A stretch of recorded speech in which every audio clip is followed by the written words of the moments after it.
In this video, I'd like to review all the different kinds of phrases that we have in the English language. The only one we're not going to talk about is the absolute phrase because it's really tricky and in any case it's fairly rare. So we'll cover that in a different video.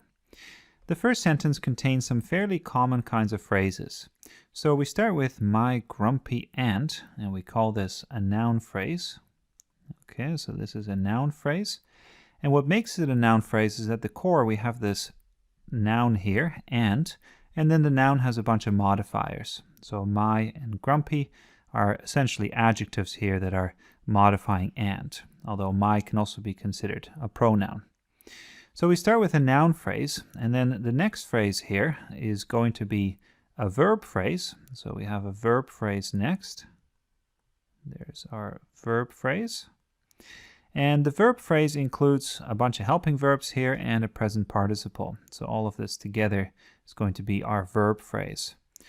The present participle we'll get to in a moment because it can also be considered its own phrase in some ways. So we'll talk about that in a second here.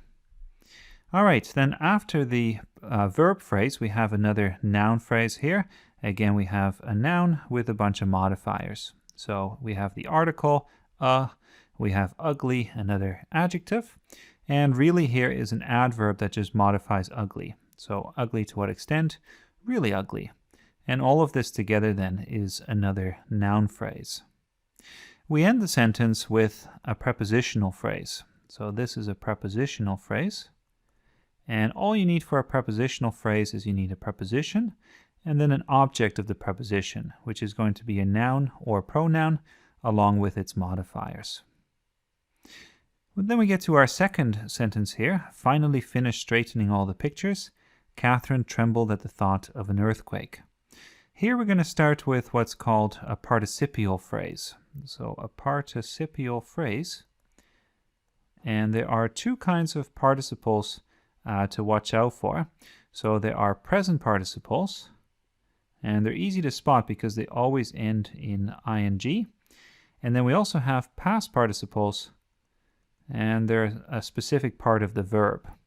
So if you say, for instance, I see, I saw, I have seen, then seen would be the past participle. In this case, the past participle is finished, and we have a little adverb here as well in finally. That's just telling us a little bit about when we finished.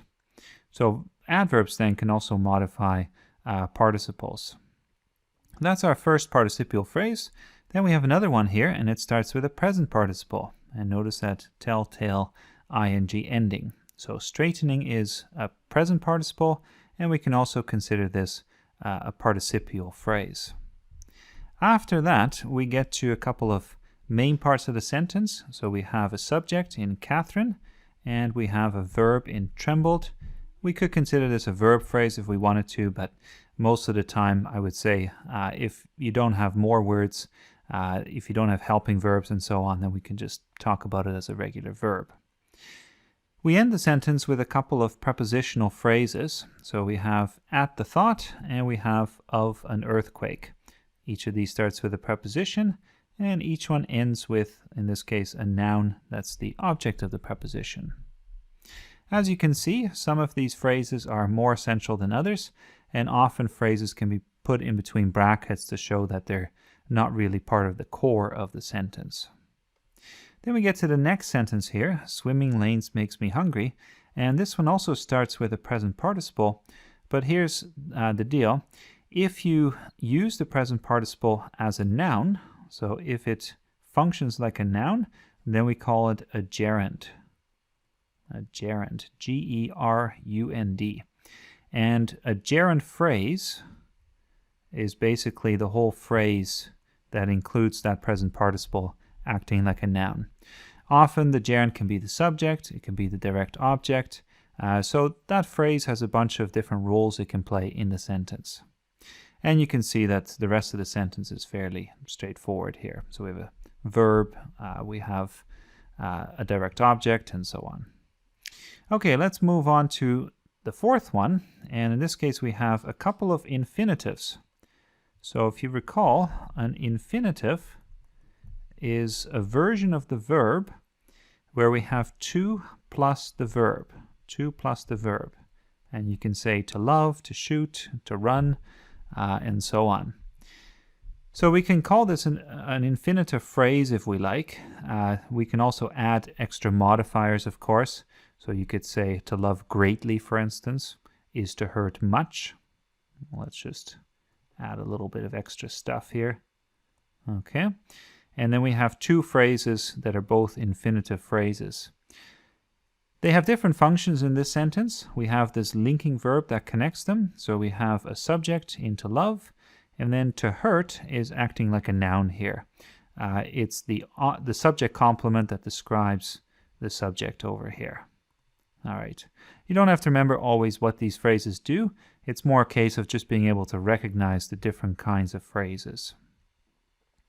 We're going to cover one more phrase here finally, and this is called an appositive phrase, which sounds really fancy, but it's not too difficult. An appositive is a phrase that comes after a noun or a pronoun. So there's our noun, or sometimes a pronoun as well. And then we use this phrase to rename the previous noun or pronoun. Most of the time when we have an appositive, we use a noun phrase to do this. So this is a noun phrase here, right? The class clown, but it's acting like an appositive just to give a bit more information about our previous noun. You can also use other kinds of phrases as well instead of a noun phrase, but we're just going to stick with this for now because it's the most common. That's it then for phrases. Quite a few to kind of take stock of, but over time, if you do some exercises, I think you'll get the hang of it. And in any case, some of these are much more common than others.